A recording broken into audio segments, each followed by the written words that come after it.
நண்பர்களே வணக்கம். நம்ம இந்த வீடியோ பதிவில் என்ன பார்க்க போகிறோம் அப்படின்னம்னா, இன்று 6/3/2026 மங்கள வாழ்வு அருளும் மாசி மாத சங்கடகர சதுர்த்தி திருநாள். விரதம் இருந்து விநாயகருக்குரிய அஷ்டோத்திரங்களை சொல்லி வழிபடலாம். முடிந்தவர்கள் மோதகம் செய்து நெய்வேத்தியம் செய்யலாம். மாசி மாதத்தை கும்ப மாதம் என்பார்கள். கும்பத்தில் சூரியன் வரக்கூடிய மாதமே மாசி மாதம் என்று அழைக்கப்படுகிறது.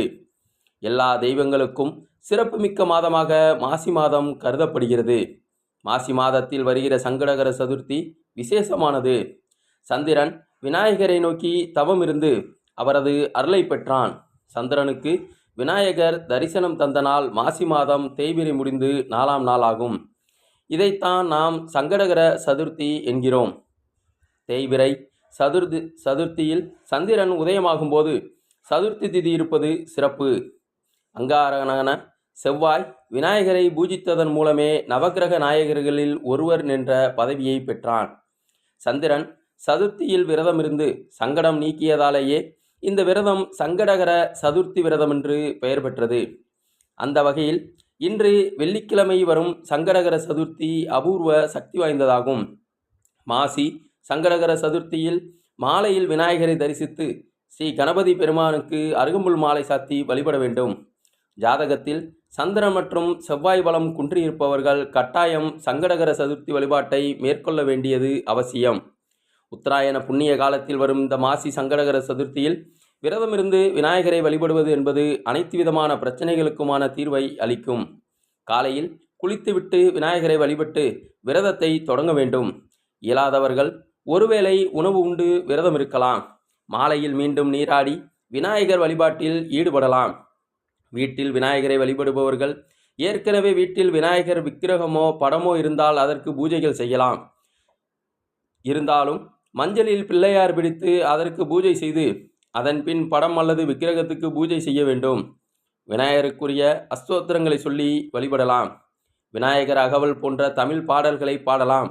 விநாயகரின் நாமங்களை சொல்லி அருகம்புல்லால் அர்ச்சனை செய்ய வேண்டும். விநாயகருக்கு எளிய நைவேத்தியங்களே பிரியும்.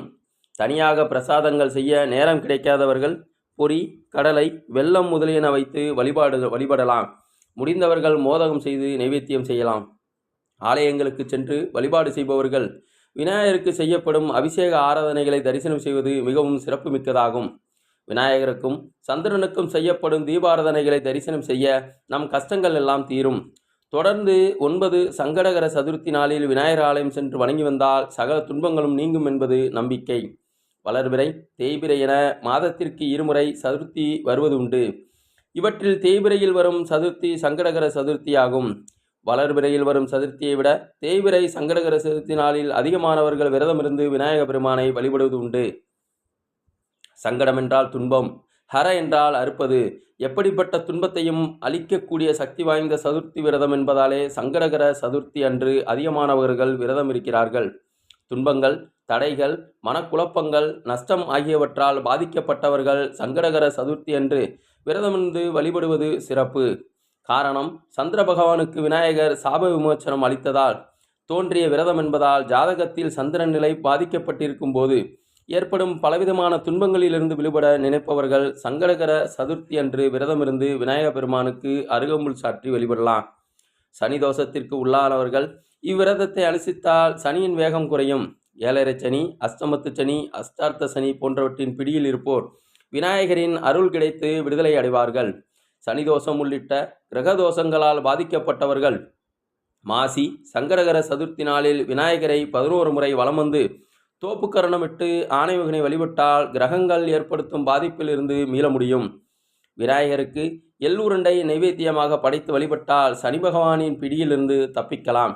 வீட்டில் செல்வம் பெருகும், செய்யும் தொழில் விருத்தி அடையும், குழந்தை பாக்கியம் உண்டாகும், செய்யும் காரியம் வெற்றி பெறும், ஞானம் கிடைக்கும். முழுமுதற் கடவுளான விநாயகரை வழிபட ஏற்ற நாள் திங்கட்கிழமை மற்றும் வெள்ளிக்கிழமை ஆகும். இந்த ஆண்டு மகிமை நிறைந்த மாசி மாதத்தில் விநாயகருக்கு உரிய வெள்ளிக்கிழமையில் சங்கடகர சதுர்த்தி வருவதால் இந்த நாள் மிகவும் விசேஷமானதாக கருதப்படுகிறது. நண்பர்களை அறிந்து வாழ்வில் வளம் பெற வேண்டுகிறேன். நன்றி, வணக்கம், வாழ்க வளமுடன்.